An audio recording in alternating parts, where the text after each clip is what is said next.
Good afternoon, everyone. Good afternoon. This paper will place in conversation data from the Digital Black Religion Organization's Connected Faith Survey and the preliminary findings of my dissertation research. This paper examines the emergent phenomenon of the digital and network Black church, focusing on how disaffiliated Black Americans engage with new online religious spaces. The method of investigation for this study is an intersectional hybrid ethnography. This methodology places the departure point on the humanity of the participants, who are mainly Black, LGBTQIA identifying, and variously gendered, as well as the technology that unites them. This research has 4 distinct data collection elements: survey questions, participant observations, in-depth interviewing, and textual listening. The data comprise of 40 survey interviews, 32 interviews consisting of 2 white women, 2 Black men, and 28 Black women, and 13 weeks of participant observations. The Connected Faith Survey explains how digital technology has facilitated an emergence of faith fluid, Christian plus, and the something elses. The majority of participants of my research identified as Christian on the survey, yet when met in the interview, the majority of respondents did not fully identify as Christian. They frequently shared that the question was loaded. It brought negative connotations, or that they were a follower of Jesus in the way and not a Christian. Here is one of their responses. Well, I really have gotten to the place where I don't like to identify as Christian because of all the negative ways of thinking about it, particularly evangelical Christianity. So what I like to say is that I am a follower of the brown-skinned, radical, revolutionary Jesus, the Christ, the one who turned water to wine and turned over tables in the temple. So I consider myself a follower of the life, ministry, and teachings of Jesus. And really, to me, Christian aligns more so with the white supremacist way of thinking about Christianity, a way of thinking about the world. I have termed a coin for us to consider the something else's, faith fluid, and Christian plus as Christian adjacent. I define Christian adjacents as persons who may or may not identify as Christian, yet have previously identified with Christianity, were raised or currently identify as Christian or follower of Jesus the Way, and or gather with Christians in online communities and or brick and mortar churches, and have problems with calling themselves Christians based on the negative connotation society has placed on the word. They may or may not engage in non-Christian spiritual and religious practices.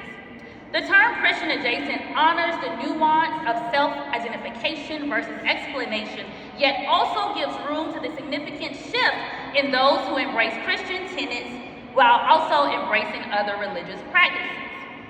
Erica Galt defines the digital Black church by stating, "The digital Black church exists wherever Black technologists employ spiritual coding, which is a unique way of communicating divine presence in Black gatherings, breaking, which is introducing communal and Black epistemological strategies of combating or breaking up structures of inequality, and networking, creating links between Black people, Blackness, and the spirit world." Similarly, Melva Sampson names a type of Black religious space online as the network Black church. She defines it as a space that centers the interconnection of Black faith, spirituality, and liberation, using the womanist tenets of redemptive self-love, critical engagement, radical subjectivity, and traditional communalism to disrupt patriarchal traditions, and is not a replication of Sunday service. I have chosen the Gathering Church in Dallas, Texas, and Pink Robe Chronicles as the digital and network Black churches to investigate for this survey. The Gathering is a hybrid, womanist Disciples of Christ church that meets in person on the 2nd and 4th Saturdays in Dallas, Texas, and streams online to Facebook, YouTube, and their app each Saturday. They have the egalitarian organization structure that is led by 2 womanist co-pastors, Drs. Irie Session and Dr. Camilla Shard, and a womanist minister, Reverend Dr. Winter Laws, who all tag team preach each Saturday. They have a womanist and social justice priority, which values all voices by offering a talk back to the text during each worship service. Peak Grove Chronicles is a network Black church hosted by Reverend Dr. Melva Sampson that meets Sunday mornings on her Facebook and YouTube accounts that centers faith, spirituality using the womanist and Afrocentric values of self-determination, serious engagement, and liberating self-love to highlight the importance of collective work and responsibility in healing and sustaining marginalized communities. Through paid membership, they offer a private Zoom space after worshiping where participants are able to engage one another and Reverend Dr. Sampson on a deeper level.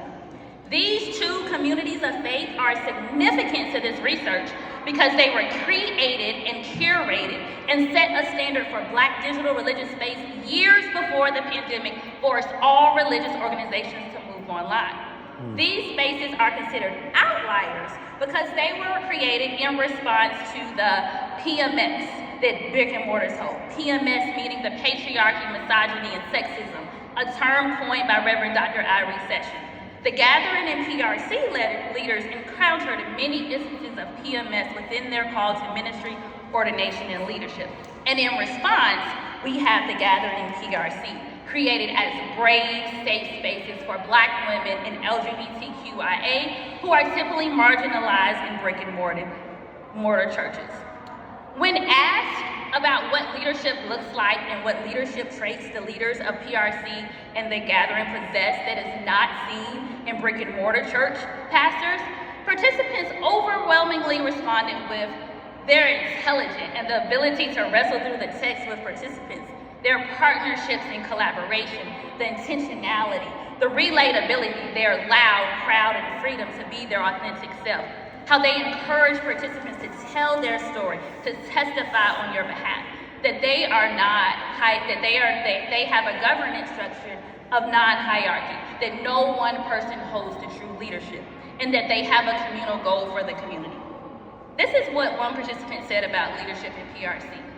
I think that the communal goal is different. I think people go to brick and mortar churches for political, social, and sometimes spiritual reasons. And they even in many instances want to feel better. But I feel like in PRC, it's more like a pharmacy where you actually get the medicine. You know, it can be the medicine that's right for you. Wherein the church has failed to successfully individually diagnose anybody, it's a blanket message for an audience as a whole that may actually not even have anything to do with anyone as an individual in the congregation.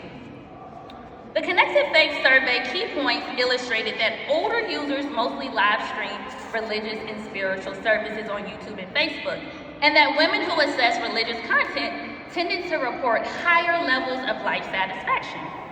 My research comprised mainly of participants in their 30s through 60s. The findings in my research also reported that those who engage in the digital and network Black church experience a positive impact in their spiritual healing, change, and activism, which fostered personal and communal transformation.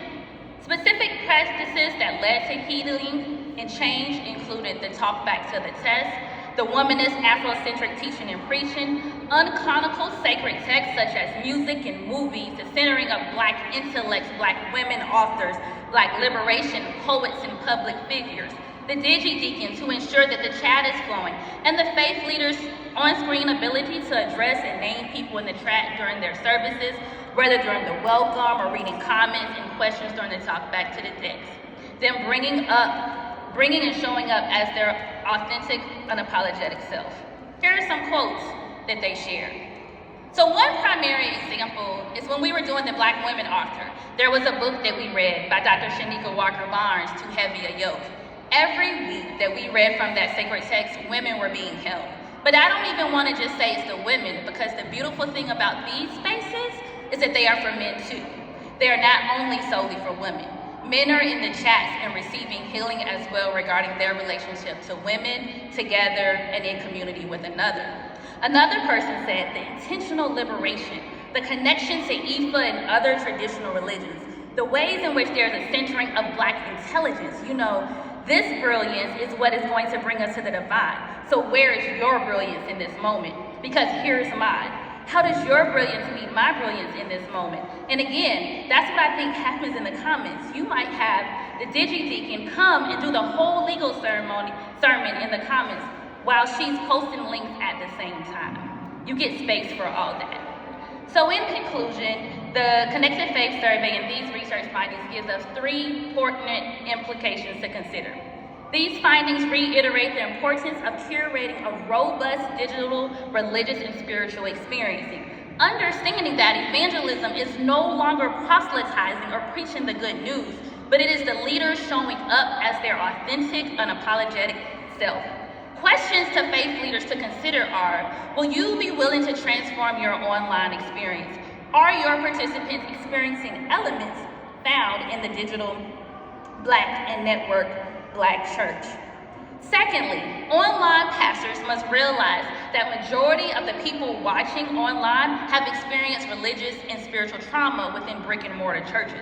Religious leaders must take into account how the term Christian is now being associated with negative connotations.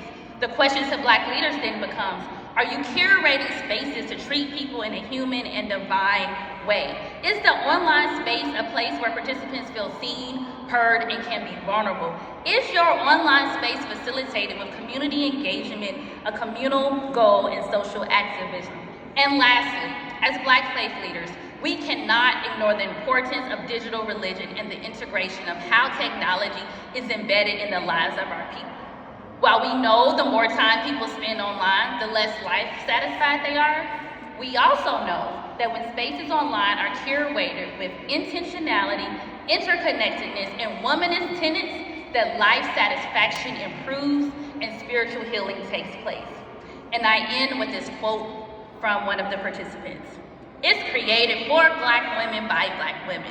And what sets it apart is that it is a place of spiritually fluid people, meaning everybody. There isn't only Christians, you know. There's Muslims, there's atheists, there's Ifa. There are Black Jews in that space. It reaffirms that you know this is the space where God is, that this is the wave of the future of the church. Thank you.